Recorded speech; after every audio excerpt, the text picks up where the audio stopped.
নমস্কার, আমি ডক্টর সুনীল শাস্ত্রী ত্রিপুরার আগরতলা থেকে বলছি। আমার আজকের উপস্থাপনা বৃহস্পতি রত্ন পোকরাজ ইয়েলো সাফারি ধারণের 11টি উপকারিতা। দেবগুরু বৃহস্পতি গ্রহের অশুভত্ব দূর করতে পোকরাজ নামক রত্ন পাথরের বিকল্প নেই। এটি খনিজ পদার্থ বা রত্ন, এটি সাফায়ার গ্রুপের অতি মূল্যবান মহারত্ন। জান্নিফিল কারোটিন নামক পদার্থের তারতম্যের ফলে পোকরাজ বিভিন্ন রকমের হয়ে থাকে। পোকরাজ পরীক্ষা করার উপায় হচ্ছে, প্রথমত কৌষ্টিক পাথরে ঘষলে তা পিছলে যায় বা ক্ষয় হলেও উজ্জ্বলতা বৃদ্ধি পায়। দ্বিতীয়ত গরম জল ছেড়ে দিলে তার দ্রুত তাপমান কমে আসে। তৃতীয়ত বিশুদ্ধ খাঁটি পোকরাজ চুলকে আকর্ষণ করে। চতুর্থত পোকরাজ পানের রসের সবুজ রঙকে বিলীন বা ফ্যাকাশে করে।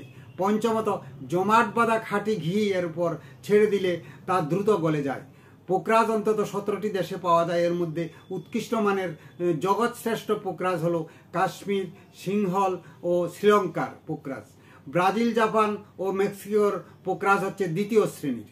আর নিম্নমানের পোকরাজ পাওয়া যায় ভারতের আসাম, সাইবেরিয়া, দক্ষিণ আফ্রিকার ও মার্কিন দেশসমূহে।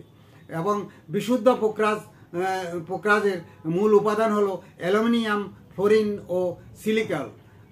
পোকরাজের যে 11টি উপকারিতা তা হচ্ছে, 1 নম্বর হচ্ছে সে পোকরাজ পাথর সম্পদ বৃদ্ধি করে। 2 নম্বর হচ্ছে বুদ্ধিমত্তা ও প্রখরতা বাড়ে, কঠিন পরিস্থিতিতে সঠিক সিদ্ধান্ত নিতে সাহায্য করে। 3 নম্বর সন্তান জন্মদানের ক্ষমতা বৃদ্ধি করে। 4 নম্বর হচ্ছে বিবাহিত জীবনে শান্তিময় করে তোলে।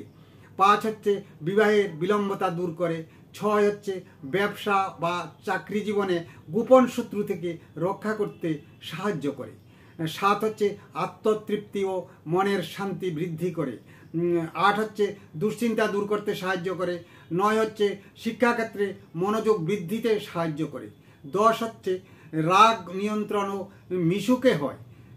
11 হচ্ছে লিভার, অ্যাজমা, আর্থ্রাইটিস ও কিডনি পাথরের সবচেয়ে বেশি উপকার পাওয়া যায়। বন্ধুরা, আমার এই উপস্থাপনা যদি আপনাদের ভালো লেগে থাকে তাহলে লাইক, শেয়ার, সাবস্ক্রাইব এবং কমেন্টস করে আমাকে উৎসাহিত করবেন, যাতে পরবর্তী উপস্থাপনাগুলো আপনাদের কাছে সর্বাগ্রে পৌঁছে দিতে পারি। নমস্কার।